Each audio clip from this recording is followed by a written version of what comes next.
warahmatullahi wabarakatuh. Alhamdulillah, wassalatu wassalamu ala Rasulillah Muhammad ibn Abdillah wa ala alihi wa ashabihi wa man walah. Subhanaka la ilma lana illa ma 'allamtana innaka antal alimul hakim.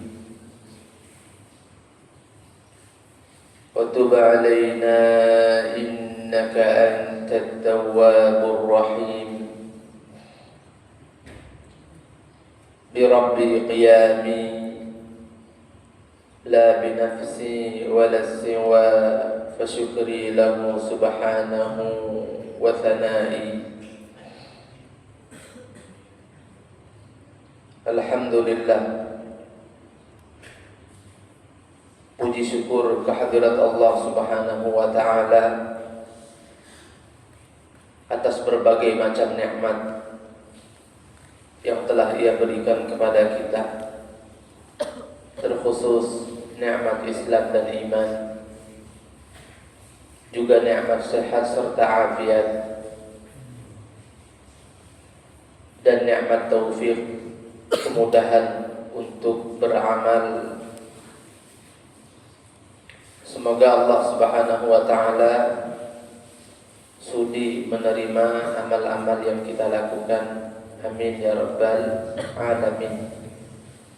Minal a'idina wal faizina wal maqbulin kullu 'am wa antum bi khair. Selamat Hari Raya Idul Adha 1447 Hijriah. Hari Raya Idul Adha yang juga dinamakan dengan Hari Raya Id Qurban, karena memang di hari raya inilah ada pensyariatan pengamalan ibadah kurban yang diambil dari kata-kata qaruba yaqrubu qurbanan wa qurbatan,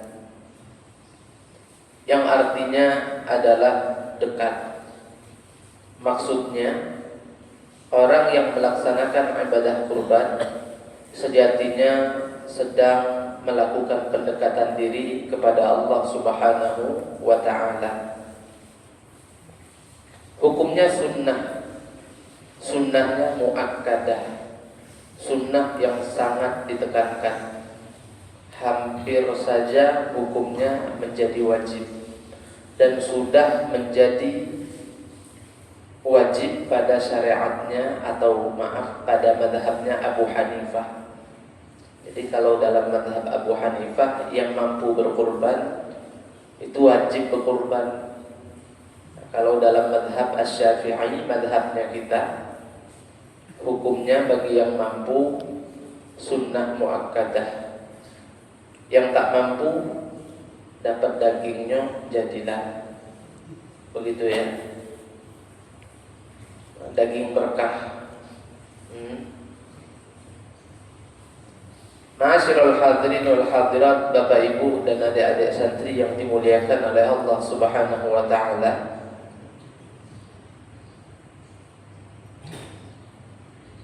Yang melaksanakan ibadah kurban itu pertama adalah Nabi Ibrahim, yang disembelih atau diperintahkan untuk disembelih adalah anak beliau Ismail. Ismail punya saudara namanya Ishaq bin Ibrahim. Ishaq punya anak namanya Yaqub. Yaqub punya anak namanya Yusuf alaihimus salatu wassalam, yang sedang kita angkat kisahnya dalam ayat atau dalam surat utuh yang menceritakan kisah beliau dari awal sampai akhir. Namanya surat Yusuf.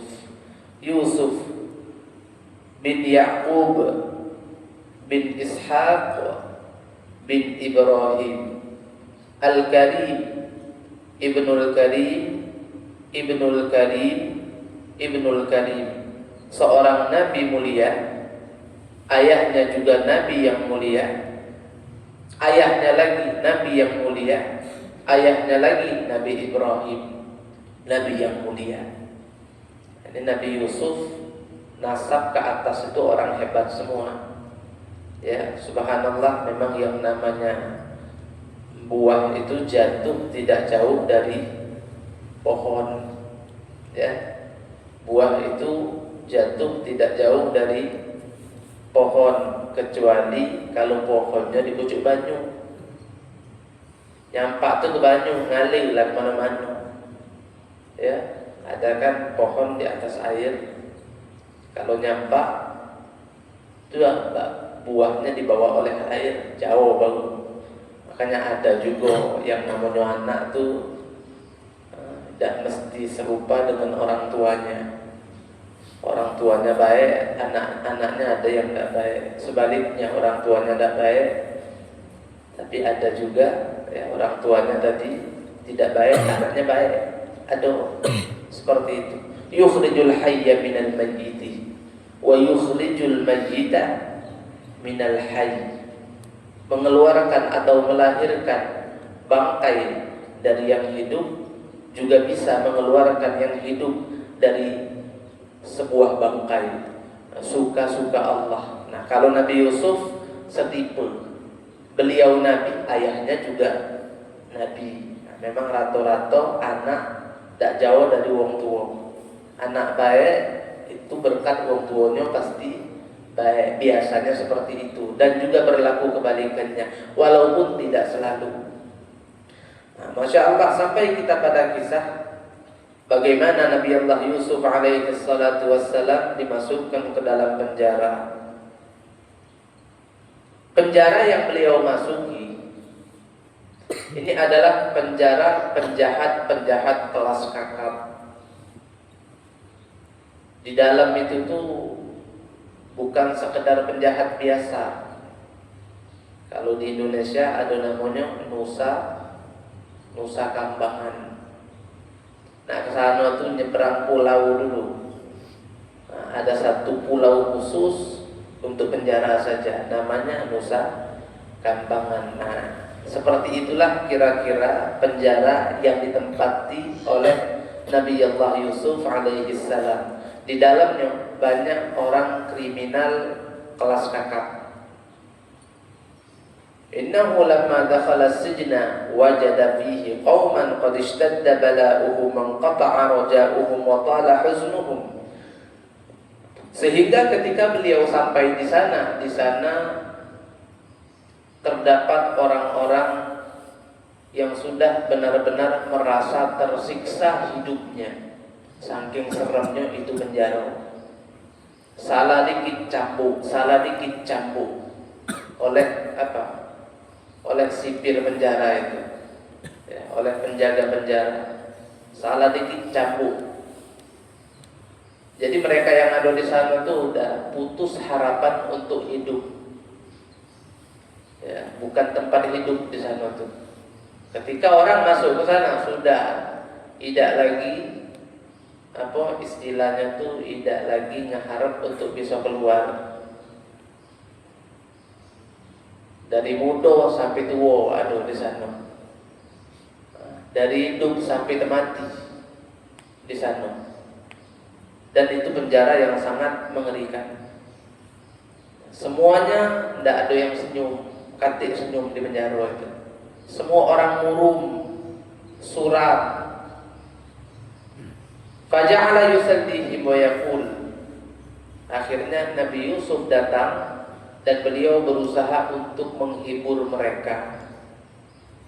Apa kata Nabi Yusuf? Abshiru wasbiru tu'jaru.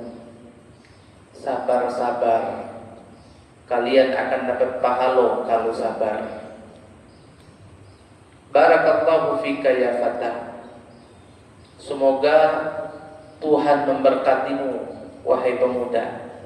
Alangkah indahnya wajah yang kau miliki, juga alangkah santunnya. kata-kata yang kau ucap. Laqad burika lana fi jiwarika faman anta ya fata. Kami dapat berkah dengan kedatanganmu. Jadi Nabi Yusuf ini datang seakan-akan penjara yang gelap gulita menjadi terbit matahari di sana. Asalnya orang-orang sana tidak kenal dengan yang namanya senyuman, tidak kenal yang namanya canda gurau, tidak kenal yang namanya semangat hidup. Udah putus asa semua, larut dalam kesedihan semua. Nabi Yusuf datang selalu hibur mereka. Mereka bersyukur. Woi, kamu ini belaga, kato-kato bagus, hati baik. Sungguh kami dapat berkah dengan kedatanganmu. Siapa kamu ini sebenarnya? Ya, uang kalau udah masuk ke situ, segirang apapun orangnya, nyampe sana jadi murah. Segirang apapun orangnya, kalau sudah masuk ke situ, sudah cak mayat hidup dia jadi. Ya, putus harapan buat hidup sebagaimana sebelumnya. Biasanya begitu. Nah ini Nabi Yusuf enggak. Justru beliau bisa menularkan kebahagiaannya kepada orang-orang sekitar. Akhirnya bertanyalah mereka, siapa nian kamu ini sebenarnya? Rupa bagus, ucapan bagus, akhlak bagus. Sungguh kami dapat berkah dengan kedatanganmu. Sebenarnya kamu ini siapa? Tidak mungkin orang biasa. Ana Yusuf bin Safiyullah. Oh saya ini Yusuf, anaknya Safiyullah, pilihan Allah yang namanya Ya'qub bin Zabihullah Ishaq. Ya'qub ayahku anaknya Ishaq, Zabihullah dalam sebagian riwayatnya. Zabihullah itu bukan Ismail dalam sebagian riwayat. Yang mau disembelih Nabi Ibrahim dalam sejarah kurban itu dalam sebagian riwayat bukan Ismail tapi saudaranya yang namanya Nabi Allah Ishaq alaihi salam bin Khalilullah Ibrahim, anaknya kekasih Allah Ibrahim. Sampai pada akhirnya penjaga penjara itu berkata, ya fata, wahai pemuda, wallahi law istata'tu la khallaitu sabilan, demi Allah jikalau saya mampu kamu sudah saya bebaskan. Tapi tidak bisa, saya juga bawahan. Tapi setidaknya aku akan bebaskan dirimu untuk masuk ke ruangan apapun, ke ruangan manapun, kamar siapapun yang ada di dalam penjara ini. Jadi Nabi Yusuf tidak dikurung di satu ruangan, bebas beliau mau kemana-mana. Nah, selagi masih di dalam ruang tahanan. Nah, jadi orang-orang penjara menjadi bahagia dengan kedatangan Nabi Yusuf alaihi salam. Sudah berlalu 5 tahun, masuk 2 laki-laki. Nah, 2 laki-laki inilah yang berkasus sudah kita ceritakan ya bulan lalu. Apa kasus mereka ya? Ngeracuni makanan raja, yang menjuk minum tidak berani. Ya, tapi ketika si raja mau makan itu roti yang sudah diracuni, petugas yang biasa memberi minum, tukang beri minum, tahan raja, ngapok, takut nanti raja mati gara-gara makan roti, akhirnya minuman dia pun disalahkan. Takut dia disalahkan, padahal dia bersih. Ditegurnya lah raja, jadi raja tidak jadi makan. Akhirnya minuman dia disuruh minum, dia minum aman. Yang beri roti disuruh makan rotinya, tidak mau. Dari situ saja sebenarnya sudah terbukti bahwasannya yang ada niat jahat adalah pemberi roti, tukang masak koki. Ada tukang masak roti khusus, ada tukang peras anggur juga atau penyiap minuman juga khusus. Nah, tapi yang beri minuman ini bisa tahu perkara itu, berarti dia juga ada keterlibatan. Walaupun sudah terbukti minuman yang dia siapkan aman, masuk penjara dulu sebelum nanti disidang. Nah masuk penjara, dia penjara yang paling serem lah, sebab nak dilakoi raja ya, mereka disogok, dibayar. Yang satu tergiur, yang satu mikir-mikir. Subhanallah, akhirnya masuk penjara yang paling serem tadi. Di sana ketemu Nabi Yusuf. Saat itulah dia mimpi di dalam penjara. Pertama kali dia lihat Nabi Yusuf, dua orang ini, laqad ahbabnaka hina ra'ainak. Sungguh dari awal kami lihat kamu ni, kami jatuh cinta dengan kau wahai pemuda. Kata Nabi Yusuf, tolong jangan cintai aku. Ini juga sudah kita bawa. Tolong jangan cintai aku. Fa wallahi ma ahabbani ahadun qattu illa dakhala alayya min hubbihi bala. Demi Allah, tidak ada orang cinta kepadaku kecuali cintanya membawa kesengsaraan di dalam hidupku. Yang pertama, ammati, bibiku, cinta kepadaku. Akhirnya dia tuduh aku mencuri sehingga aku bisa hidup selalu bersamanya. Kemudian ayahku cinta berlebih kepadaku. Akhirnya aku dilemparkan ke dalam sumur oleh saudara-saudaraku karena mereka iri kepadaku. Kemudian Zulaikha, majikan wanitaku, jatuh cinta kepadaku karena cintanya sampai sekarang aku di penjara. Kemudian dua orang ini menceritakan cerita ke Nabi Yusuf. Kami ini mimpi. Yang pertama ngomong apa? Aku mimpi membawa 3 keranjang. Di atas kepala aku ada rotinya. Roti tadi dibatuk-batuk oleh burung. Terus yang satu lagi menceritakan mimpi juga. Oh, kalau aku mimpi memeras anggur ke cangkir atau bikin khamr ya. Terus aku berikan ke raja dan raja minum dari anggur yang kuperas. Di awal dengar ini kisah, ini mimpi, Nabi Yusuf tidak langsung menafsirkan mimpi tersebut. Kenapa? Karena salah satu dari mimpi ini tafsirnya tidak bagus. Ya, yang mimpi bawa roti itulah kokinya raja, tukang masak roti itu bakal mati. Ya wajar karena dia terbukti bersalah, dihukum mati nanti. Nabi Yusuf tidak cerita dulu, didakwai dulu oleh Nabi Yusuf, dikuatkan dulu hatinya, ditumbuhkan dulu imannya, baru habisnya didakwai sehingga beriman. Sudah beriman, baru akhirnya Nabi Yusuf menceritakan kepada mereka tafsir mimpi yang sudah mereka ceritakan.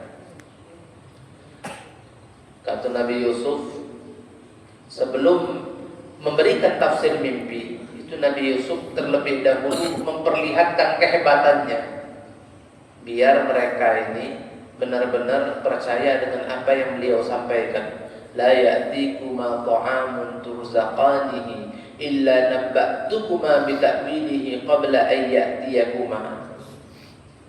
Tak akan datang kepada kalian makanan yang akan diberikan kepada kalian hari ini kecuali aku akan beritahu kepada kalian apa makanan tersebut. Kamu hari ini dapat makanan apa? Ya aku tunjuk tahu sebelum makanan itu datang dan sampai ke tangan kalian. Biar apa?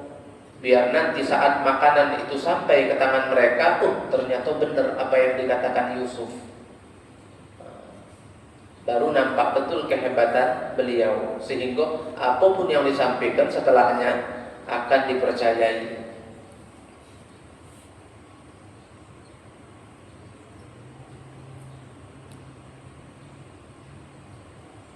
Kemudian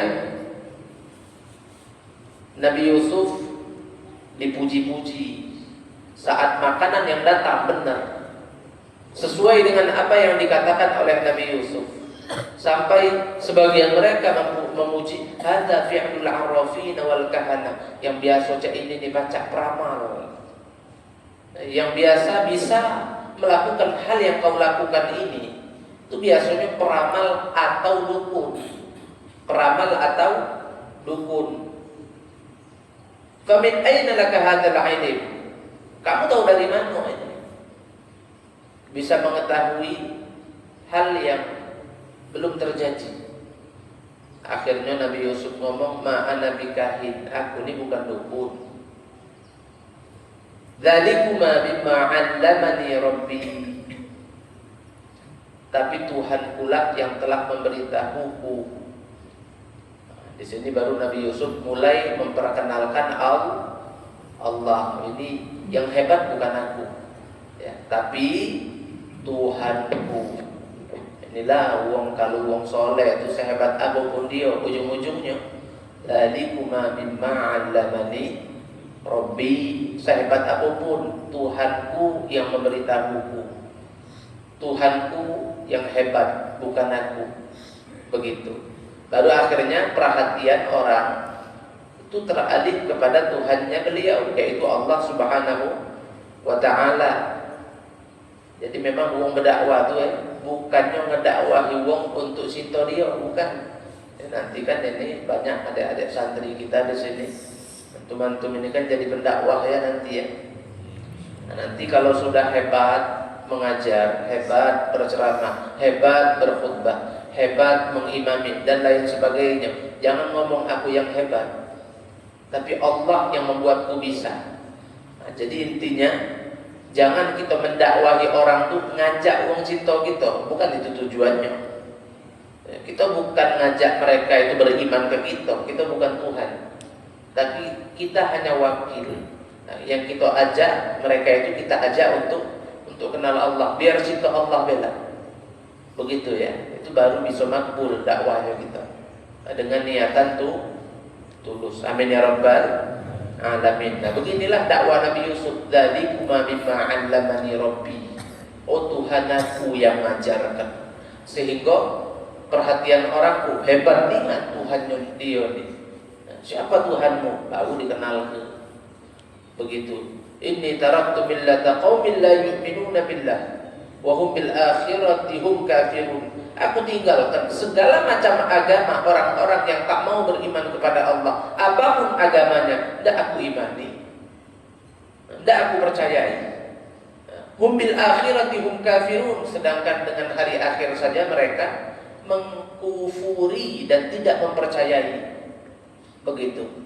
Jadi aku tidak melok-melok agama wong-wong nih yang macam-macam itu, aku tidak ikut. Agamaku ada, beriman kepada Allah Subhanahu wa ta'ala. Wattaba'tu millata abai, yang kuikuti agama orang tuaku, nenek moyangku, Ibrahim wa Ishaq wa Ya'qub.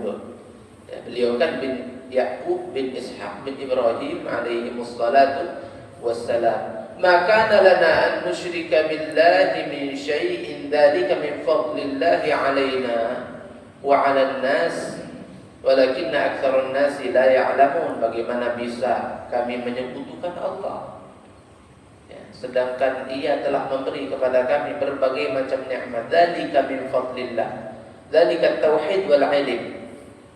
Iman yang kami miliki, agama tauhid ini dan ilmu yang kami miliki itu adalah pemberian Allah Tuhan kami. Jadi mana mungkin kami sekutukan Dia. Setelah itu baru orang-orang itu beriman ke Allah. Kemudian baru setelah dua orang tadi beriman, baru ditunjuk tahu oleh Nabi Yusuf tafsir mimpi kamu tadi. Nah, tahu tak kamu? Bahasanya kira-kira begitu.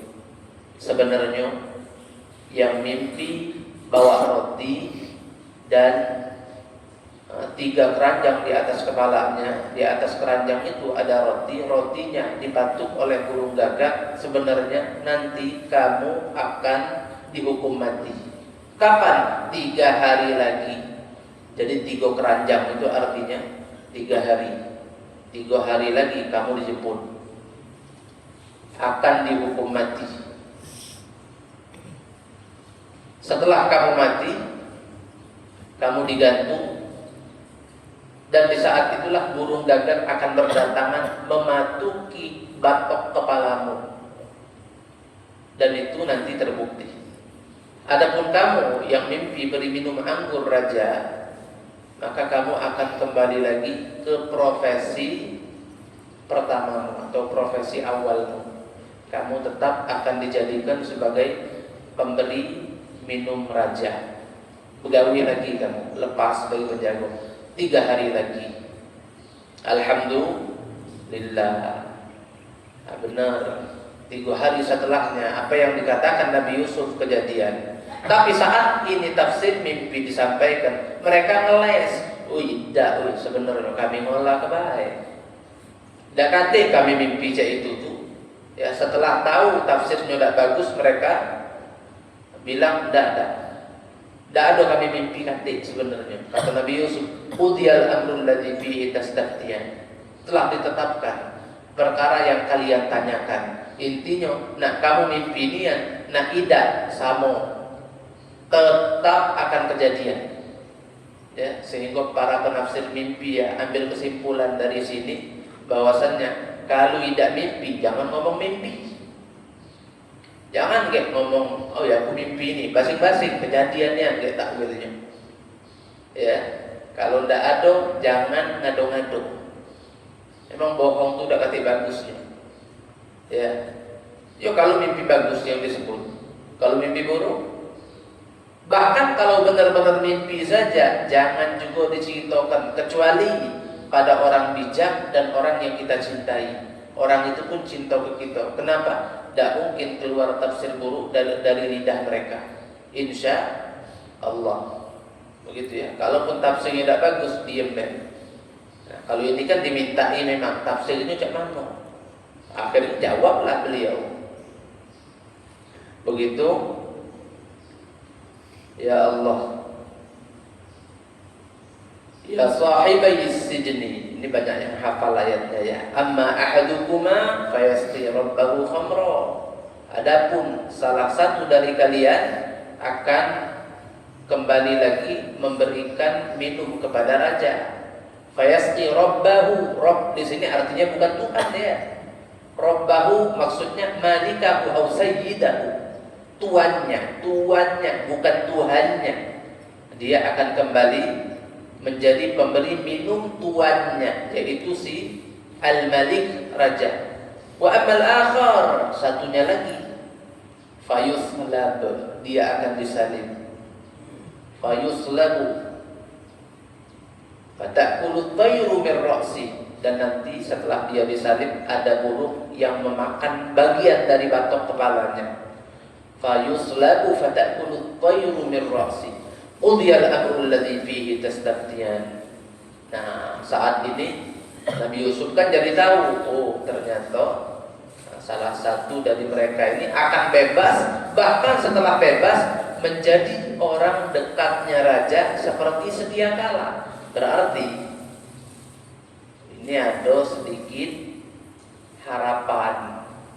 Untuk apa? Untuk menyampaikan pesan kepada si raja. Mengenai apa? Nabi Yusuf itu tidak bersalah. Kalau kasus beliau ini bisa ditinjau oleh raja, beliau akan terbukti tidak bersalah. Potensi besar beliau akan dibebaskan. Ada lokak bebas. Ya, ini soalnya orang dekat raja, tukang beri minum. Seringkali berdirinya di samping raja. Kalau raja lagi minum, nada dia yang nuangkan. Tidak susah lah nak misik-misik dikit-dikit sekali-sekali kan. Ya. Akhirnya Nabi Yusuf ngomong, wa qala lil ladzi dhanna annahu najim minhum adhkurni 'inda rabbika. Dan beliau berkata kepada orang yang sudah dia duga di antara mereka berdua akan selamat, udhkurni 'inda rabbik. Sebut namaku, sebut kasusku, sebut urusan aku, sebutkan aku inda rabbik, di atau kepada Tuhanmu, kepada rajamu. Tak sebut ke. Ya. Kalau baca jadi jalan bebas. Akhirnya fa'ansahu syaitanu dzikra rabbih.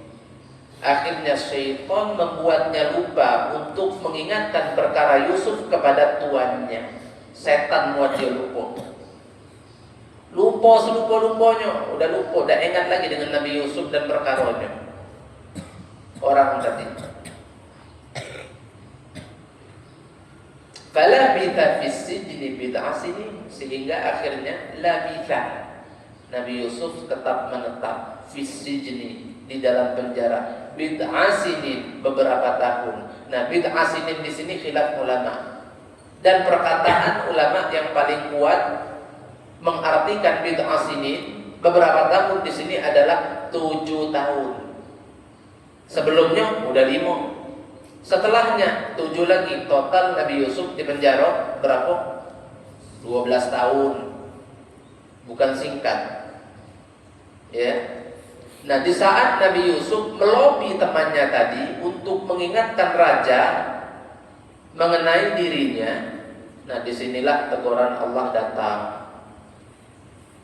Datang teguran Allah. Nah, siapa yang datang? Malaikat Jibril. Kata nak malaikat Jibril, Inna Allah Ta'ala yaqul man khalaqak, wahai Yusuf, Allah bertanya kepadamu, siapa yang telah menciptakan kamu?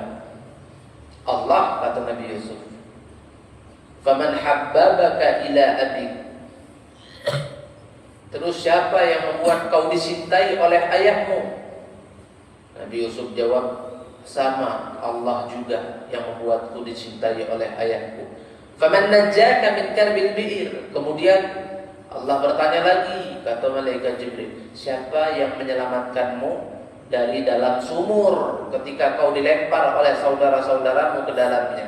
Beliau menjawab, sama Allah juga yang selamatkanku dari sana. Faman 'allamaka ta'wil ar-ru'ya, kemudian Allah bertanya lagi, siapa yang membuatmu bisa mengerti tafsir berbagai macam mimpi? Beliau menjawab, sama Allah juga. Kemudian faman sarrafa anka as-su'a wal fahsya, siapa yang menyelamatkanmu dari keburukan perbuatan zina yang hampir saja engkau lakukan? Allah juga, kata Nabi Yusuf. Fa kaifa istashfa'ta bi adamiyyin mislik, sekarang bagaimana bisa tiba-tiba kau minta tolong dengan manusia? Kalau yang menciptakan kamu adalah Allah, yang membuatmu dicintai oleh ayahmu adalah Allah, yang menyelamatkanmu dari dalam sumur adalah Allah, yang menyelamatkanmu dari tipu daya wanita Mesir adalah Allah, yang memberimu ilmu yang luas mengenai tafsir mimpi adalah Allah. Kok sekarang kamu minta tolong sama manusia? Nah, di saat ini Nabi Yusuf merasa tertampar. Nah, baru sadar, oh salah aku. Ya, ini Nabi ini. Kalau kita minta tolong sama gua enggak apa-apa. Ya. Jam 2 siang misal mak kamu gaya pucat, jangan diam-diam. Ngomong sama kawan, ada roti. Ya, jangan mengambil kesimpulan dari sini aku nanti minta tolong sama manusia. Ya, kita ini bukan Nabi Yusuf. Yusuf paling kita ini kan. Kalau pula namanya Yusuf. Nah, kalau Nabi tidak, minta tolongnya hanya kepada Allah. Begitu ya. Jadi seakan-akan manusia ini tidak dianggap lagi oleh mereka. Saking memang Allah itu hanya maunya mereka orang-orang yang sangat dekat dengan Allah hanya mohonnya ke Allah saja. Subhanallah. Ini luar biasa nih kalau kita bisa sampai ke makom ini, dahsyat. Ya. Ya Allah. Jadi dapat teguran. Nah, karena inilah Allah hukum Nabi Yusuf untuk tetap di penjara. Dalam riwayat lain saat malaikat Jibril menegur Nabi Yusuf, amastahyaita minni anistashfa'ta bil adamiyyin, apakah kau tidak malu kau minta tolong dengan manusia? Fa wa'izzati la ulbisannaka fis sijni bid'a sinin, dengan kemuliaan aku bersumpah aku akan menetapkanmu di dalam penjara beberapa tahun lagi. Ini kata Allah ke Nabi Yusuf. Qala, jadi Allah memberikan pesan ini melalui malaikat Jibril ke Nabi Yusuf. Akhirnya Nabi Yusuf bertanya, wa huwa fi dzalika anni radhi, Apakah dengan begitu Allah akan ridho kepadaku? Dapat hukuman di penjara, diperpanjang. Itu kata ulama, mestinya Nabi Yusuf itu udah tidak lama lagi keluar. Bentar lagi keluar dari penjara. Tapi gara-gara kesalahan ini, ya, yang sebenarnya bagi kita bukan kesalahan, ya. Tapi karena beliau ini orang yang sangat dekat dengan Allah, sedikit saja salah langkah ditegur. Gara-gara inilah masalah hukuman beliau diperpanjang oleh Allah. Nabi Yusuf bertanya, wa huwa fi dzalika anni radin. Apakah itu bisa membuat Allah ridha kepadaku? Malaikat Jibril bilang, "Na'am." Ya. Apa kata beliau? "Idzan la ubali."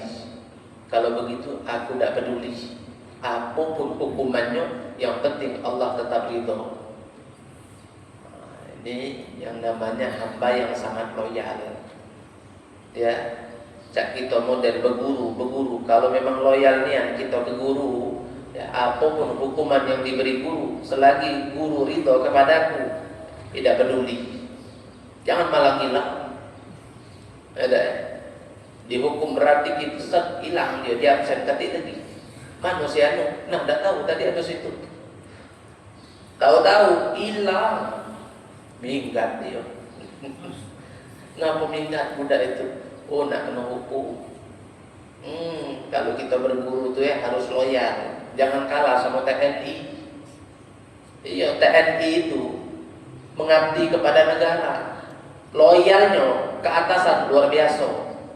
Apapun disuruh, siap komandan, siap, dikit-dikit siap, tak pernah tak siap. Walaupun sebenarnya dia tidak tahu baca beda. Siap dulu penting. Ini uang mengabdi kepada negara. Nah, kalau kita nih nak mengabdi kepada Allah dan Rasul, cak sahabat Nabi ya tak perang Uhud lagi. Saat perang Uhud, Nabi terpojok, orang-orang kafir nombakin Nabi, manain Nabi, itu sahabat jadi tameng, babi kok meninggal. Dahsyat, balasannya sungguh. Ya, bukan lagi penghargaan dari negara, bukan. Jadi kita harus loyal ke guru ya. Apapun yang guru suruh, tidak mungkin kok guru tunjuk kita masuk ke tungku api, ya kan? Tidak mungkin. Guru mau hukum kita, tidak mungkin hukuman pancung, tidak mungkin kan? Iya, pasti yang masuk akal kan loh. Perintah yang ringan-ringan pasti. Hukuman yang masih masuk akal. Ya, kalaupun tidak masuk akal, bismillah. Yang penting wa huwa anni radin. Yang penting beliau ridha fala ubali, maka aku tidak peduli apapun itu. Itu baru santri sejati. Ya, begitu ya. Masya Allah, banyak kisah ulama terdahulu itu jadi ulama hebat karena loyalnya ke guru luar biasa. Berkah. Ada dah ayatnya untuk kita loyal ke guru. Ada dalam surah An-Nahl. Anittakhidhi minal jibali buyuta. Nah, apa? Fasluki wa auha rabbuka ila nahli. Sampai akhirnya fasluki subula rabbiki dulula. Itu ada tafsir isyari memang dari Al-Habib Ahmad bin Hasan Al-Attas. Kalau antum punya kitab Al-Fuyudatul Rabbaniyah, Al-Habib Zain bin Ibrahim bin Sumaid, antum bisa baca di situ detailnya. Masya Allah. Jadi intinya kata Nabi Yusuf, selagi Allah ridho aku tidak peduli. 7 tahun tetap di penjara. Lebih panjang ketimbang masa yang sudah beliau lalui. Yang baru beliau lalui 5. 7 lagi ya khair. Yang penting Allah ridho. Subhanallah. Masya Allah. Ya. Setelah 7 tahun berlalu di dalam penjara yang sama dengan siklus kebiasaan yang juga sama, pemberi minum raja sudah kembali lama menjabat sebagai pemberi minum raja.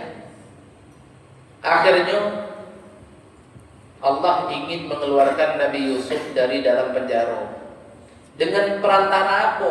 Raja Mesir mimpi. Pokoknya banyak cerita mimpinya sudah dalam cerita Nabi Yusuf. Karena apa? Tahu?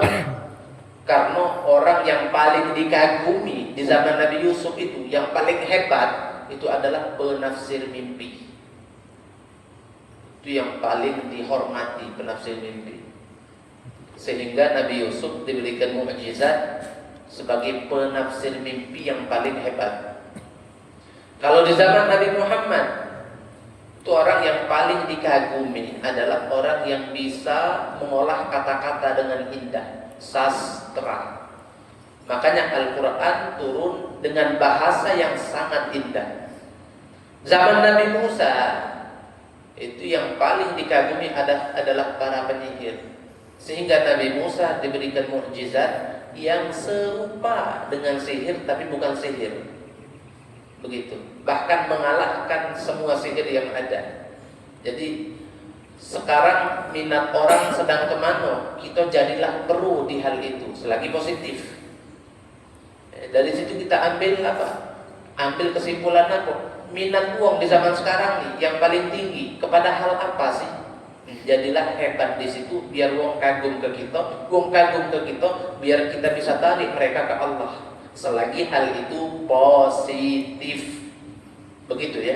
Makanya banyak pondok pesantren zaman sekarang ini Bapak Ibu ngembangkan media sosial. Ngapa sekarang zaman medsos? Zaman medsos sekarang nih, uang banyak kulik informasi, ya, dan lain sebagainya dari medsos loh, dari HP. Makanya pondok-pondok bagus kalau punya media sosial, ya, biar orang-orang yang ditonton itu bukan cuma betina nyongket bae, bukan, tapi ada santri sholawatan, kan begitu kan? Bukan cuma film-film yang tak ada artinya, hanya hiburan saja, terus lewat begitu saja, tapi juga ada majelis taklim kayak sekarang kan, aduh, jadi nyingok kayak gitu juga uang tuh. Ya, lihat ada kajian agama, bukan hanya hiburan semata, begitu kan? Masya Allah. Jadi kita harus pandai membaca situasi di zaman yang kita ada di situ. Masya Allah, akhirnya si raja mimpi. Mimpi apa? Mimpi sedang berdiri di samping sungai Nil. Qala al-malik, si raja berkata, inni ara sab'a baqaratin siman. Ya, aku bermimpi melihat 7 ekor sapi gemuk. Ya'kuluhunna sab'un ujaf, sab'un ajaf, ya, yang dimakan oleh 7 sapi kurus. Wa sab'a sumulatin khudrin wa ukhra yabisat. Juga aku melihat 7 tangkai gandum segar yang dililit oleh 7 tangkai gandum yang sangat kering. Ya ayyuhal mala', wahai orang-orang yang ada, aftuni fi ru'yai, coba kasih tahu kepadaku tafsir mimpinya aku. Aftuni fi ru'yaya in kuntum lirru'ya ta'burun, jikalau kalian memang sebagai penafsir mimpi. Jadi kerajaan itu punya tim penafsir mimpi, ya. Saking memang penafsir mimpi itu diagung-agungkan, kerajaan punya penafsir mimpi sendiri yang terbaik di semua penjuru Mesir. Akhirnya apa kata mereka? Adghatsu ahlam. Qalu adghatsu ahlam. Mereka tidak tahu tafsirnya. Ujung-ujungnya ngomong apa? Bunga tidur raja. Bunga tidur. Tahu tak bunga tidur? Bukannya bunga tidur, bukan. Yang tidur itu wong, makhluk hidup dalam artian ya manusia, hewan itu ya. Bunga kata yang tidur. Tapi kalau kita mimpi kita sudah kata arti. Itulah yang namanya cuman bunga tidur saja. Wa ma nahnu bi ta'wilil ahlami bi'alimin. Kami mana mungkin bisa untuk menafsirkan sebuah mimpi yang hanya sebatas bunga tidur. Kami tidak tahu apa dia tafsirnya. Kata tafsirnya bunga tidur itu cuman sedikit halusinasi saat kita tidur. Bukan adalah ilham yang masuk ke dalam mimpi. Tidak ada. Kata tafsirnya kami tidak tahu itu, kata mereka. Tapi gajo yakin mimpi aku ini tidak sembarang. Beliau yang melihat, dia yang melihat mimpi itu seperti apa. Tidak mungkin ini mimpi sebagai bunga tidur. Tidak percaya beliau.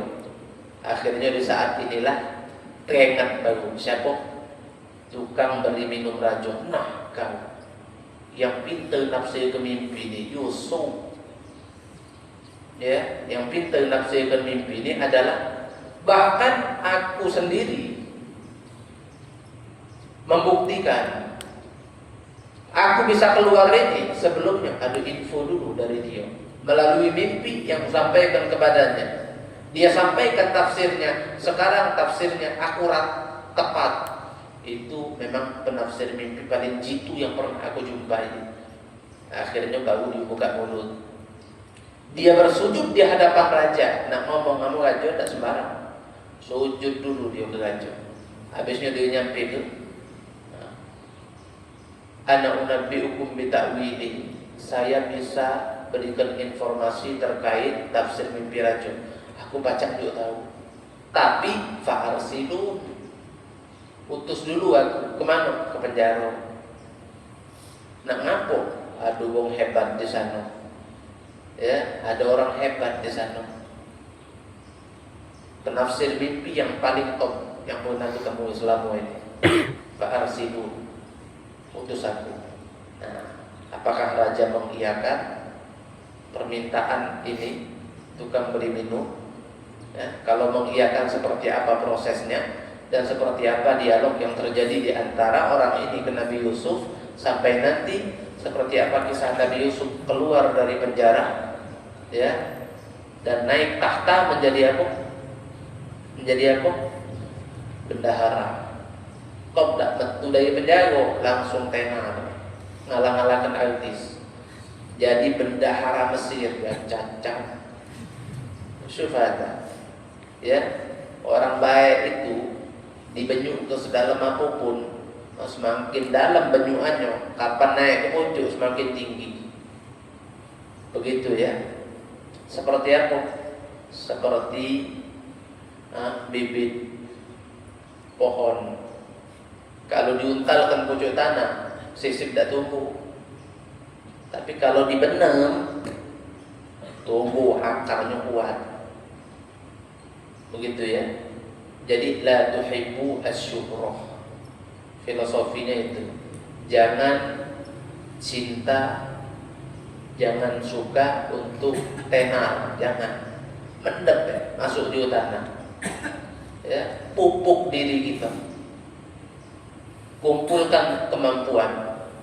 Pelajari ilmu sebanyak-banyak. Jadi akar kita kuat, kapan naik ke pucuk menjulang tinggi sebab akar kuat. Baru ada buahnya, kejingoan oleh semua orang dengan buah yang begitu segar. Jadi jangan pengen dikenal, jangan ya. Kalau Allah sudah takdirkan kita akan dikenal, gek wong kenal dewek sama kita. Kalau tak kenal, ajak kenalan. Ya kan? Terkenal lah nih. Ya sudah, pagai wong ajak kenalan. Jadi wong kenal sama kita itu bukan hal penting, bukan ya. Nabi Yusuf mendap 12 tahun dalam penjara. Sekali mati. Tidak ada macam foto, pilih saya nomor sekian, coblos. Tidak perlu. Tidak perlu. Ya, duduk manis, munajat dalam penjara, dekatkan diri sama Allah, keluar jadi orang nomor 1, nomor 2 di Mesir. Ya. Masya Allah. Mungkin hanya ini yang bisa Al-Fakir sampaikan. Nanti kita sambung. Hadza ma naqulu lakum wal 'afu minkum. Wassalamu alaikum warahmatullahi wabarakatuh. Bismillahirrahmanirrahim. Alhamdulillahi rabbil alamin. Allahumma salli wa sallim ala sayyidina Muhammad wa ala ali sayyidina Muhammad. Allahumma ij'al jam'ana hadza jam'an marhuma وتفرقنا من بعده تفرقا معصوما ولا تجعل فينا ولا معنا ولا حوالينا شقيا ولا مطرودا ولا محروما ربنا اغفر لنا ولوالدينا ولمشايخنا ولأساتذتنا ولمعلمينا وارحمهم كما ربونا صغارا ربنا آتنا في الدنيا حسنة وفي الآخرة حسنة وقنا عذاب النار وصلى الله على سيدنا محمد وعلى آله وصحبه وسلم الحمد لله رب العالمين تقبل الله منكم. Mohon maaf kalau agak kepanjangan hari ini ya.